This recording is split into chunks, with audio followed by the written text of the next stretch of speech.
Press 3. Somewhere in England from everywhere in America. Statistics, you know them, you made them. You counted each gun and tank in aching backs in 7-day weeks. Wings and fists and fins and wheels of steel. The hammered guts of war, primed and proud, waiting to carry the fight to the gang that started it. 89 million tons of steel, 24,000 pounds for every fighting Joe.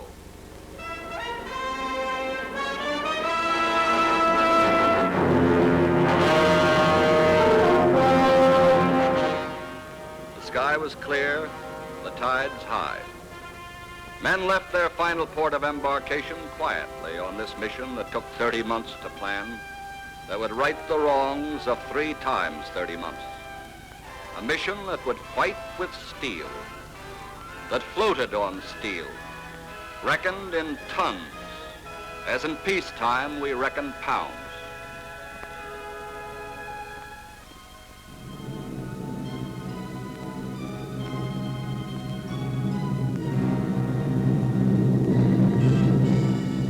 The bombers kept pounding away as they had been for a year, hitting hard, hitting sure, hitting often.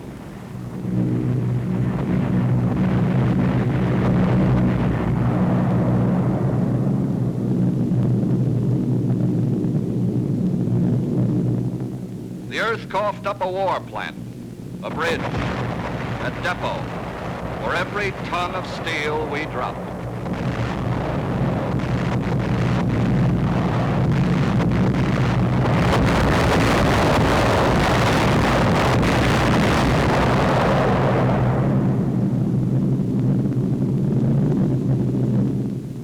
In 8 hours, midnight to morning, we made 7,000 sorties to blast the French shore.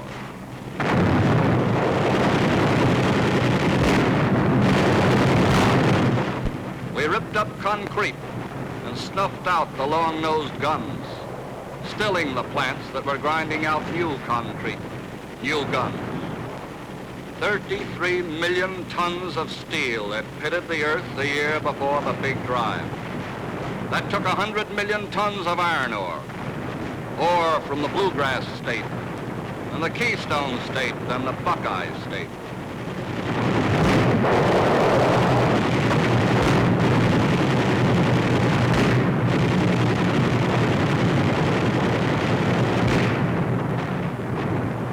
A few were lost in crossing, but 4,000 ships made it. The journey had begun well, but it had only begun when our armies left their ships to take to landing craft and foot. Steel beechcraft that bridged the last mile of the first lap. Back home, we rang the Liberty Bell to mark the landing. Our soldiers marked it only as a cold, wet job. Yet, this is how they took it. Waves of men and steel rolled onto the beach, guided by flaming torches that an hour before had been ships themselves. And the waves kept coming on.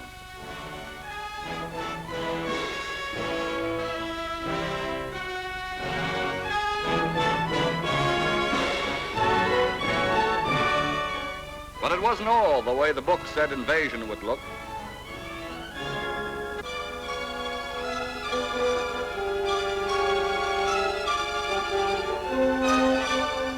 Some GIs marched in, but some swam in, and others never made that first lap, or made it only with help.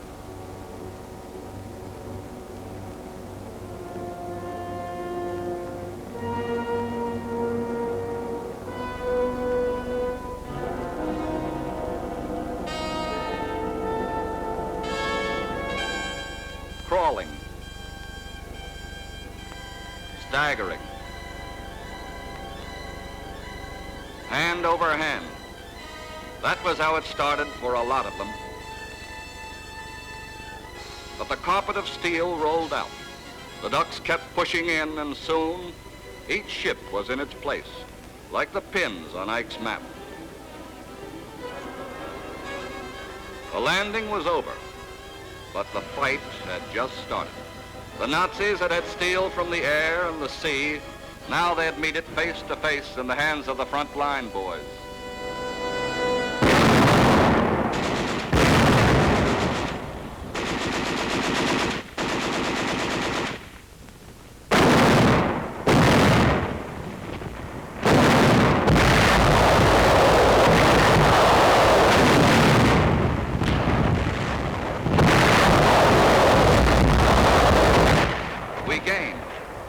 Guns gave the infantry a cleaner job. As back of the shells, hedge to hedge, they picked their way. Here, the battle was for each man, for his rifle and his bayonet. And slowly, he cleared his way. Before him, Paris and Berlin.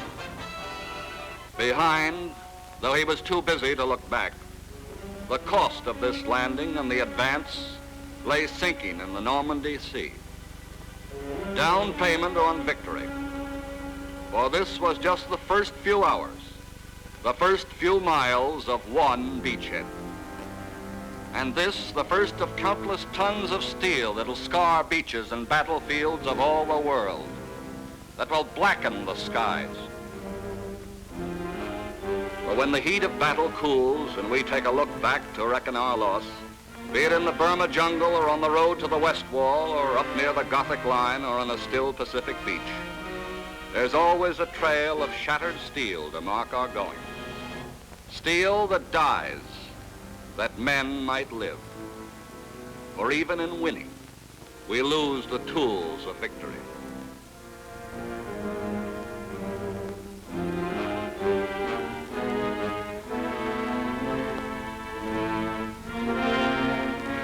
And the sun that rises on yesterday's battlefield sees the steel that had marched proudly to war limping back, hauled away, and stacked in strange, sad heaps.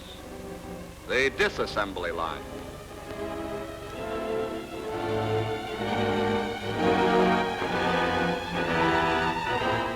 Money and manpower sprawled in the morning sun.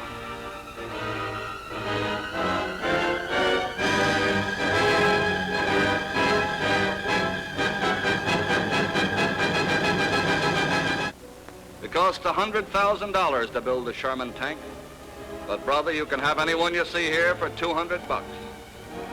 Same idea with trucks and planes.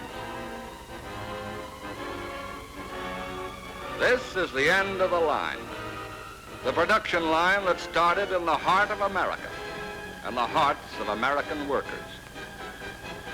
You pour time and skill and power into steel. It does its job. But much of what you make must come to this.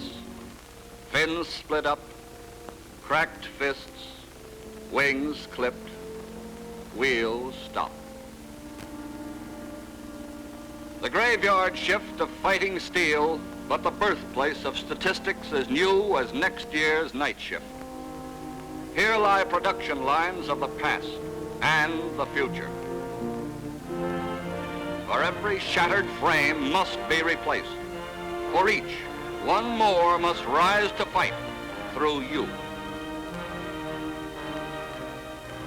This is in Europe, but it may be the same on Formosa, in Burma, the Philippines, on the coast of China, and the coast of Japan.